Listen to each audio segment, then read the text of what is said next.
आज हम आपको भगवान श्री कृष्णा जी की बड़ी ही अद्भुत कहानी सुनाने जा रहा हूं। तो चलिए इस कहानी के माध्यम से समझते हैं कि कर्मों का फल क्या मिलता है। अगर आप यह कहानी सुन रहे हैं तो पूरा सुनिए। इस कथा को आधा अधूरा छोड़कर गलती मत करिएगा, क्योंकि इस पवित्र कथा को पूरा सुनने से मनचाहा फल की प्राप्ति होगी। इसलिए इस कथा को पूरा सुने।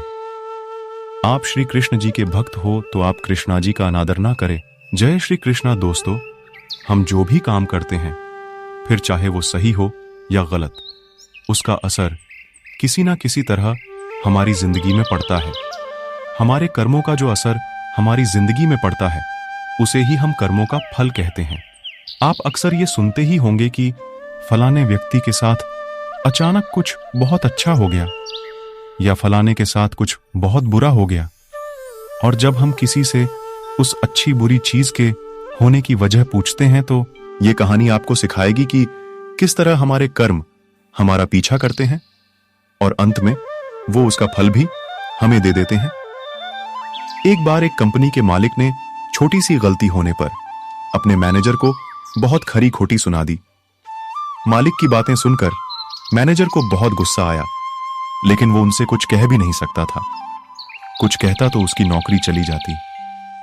गुस्से में वो मैनेजर अपने मालिक के केबिन से बाहर आ गया और बाहर आकर उसने अपना सारा गुस्सा स्टाफ पर निकाल दिया। अब बिना वजह डांट पड़ने की वजह से स्टाफ वालों को भी गुस्सा आ गया, लेकिन वो भी मजबूर थे। अपने मैनेजर से कुछ कह नहीं सकते थे, लेकिन अब स्टाफ वाले अपना गुस्सा किस पर निकालते? वो आपस में एक दूसरे से तो लड़ नहीं सकते थे, क्योंकि उन्हें आपस में मिलकर ही काम करना है। तो सारे स्टाफ वाले घर जाते वक्त अपना गुस्सा किसी ना किसी बात को लेकर गेट पर खड़े वॉचमैन पर निकालने लगे। उनकी बातें सुनकर वॉचमैन को भी गुस्सा आ गया। अब वॉचमैन अपना गुस्सा किस पर निकाले? सारा स्टाफ निकल गया। वॉचमैन ने गुस्से में ऑफिस का ताला लगाया और घर आ गया। घर पर आया तो उसकी पत्नी ने उसकी पसंद का खाना नहीं बनाया था। वॉचमैन का गुस्सा और बढ़ गया। उसने ऑफिस की भड़ास भी अपनी पत्नी पर निकाल दी और उसे बहुत सुना दिया।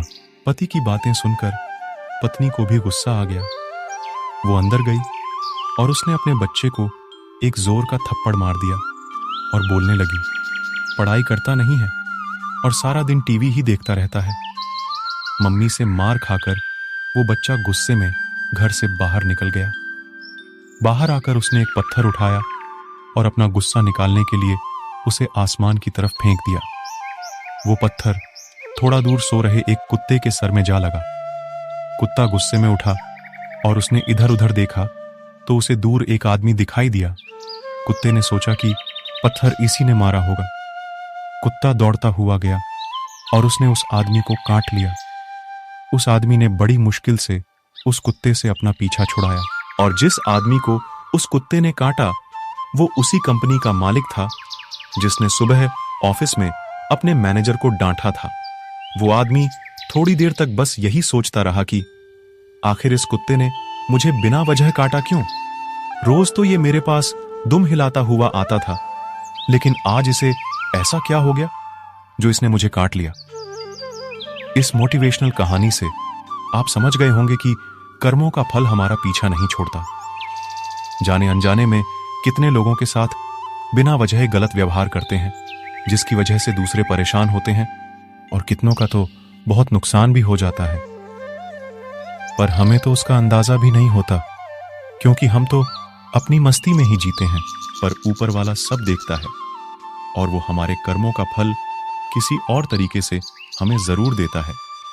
इसलिए जिंदगी में बहुत जरूरी है कि आप दूसरों के साथ अच्छा व्यवहार करें, हर किसी की परेशानी को समझें, किसी के साथ बुरा ना करें, क्योंकि जैसा बीज हम बोते ही वैसी ही फसल हमें मिलती है। आप जैसा दूसरों के साथ करेंगे वो किसी ना किसी रूप में आपके पास लौटकर आ ही जाएगा। फिर चाहे आप किसी को नफरत दें या फिर प्यार, जिंदगी को बिना लड़ाई झगड़ों के भी जिया जा सकता है। किसी को अपनी गुस्से से समझने से बेहतर ही कि आप उस बात को प्यार से समझाएं। हमेशा याद रखें, अच्छे कर्मों से ही इंसान महान बनता है। अच्छे कर्म करने के लिए हमें किसी ट्रेनिंग की जरूरत नहीं पड़ती है, बस हमें अपनी सोच और समझ को अच्छा करना होता है। अगर आप श्री कृष्णा जी के सच्चे भक्त हैं तो चैनल को सब्सक्राइब और वीडियो को लाइक करके कमेंट में जय श्री कृष्णा लिख दीजिए। धन्यवाद।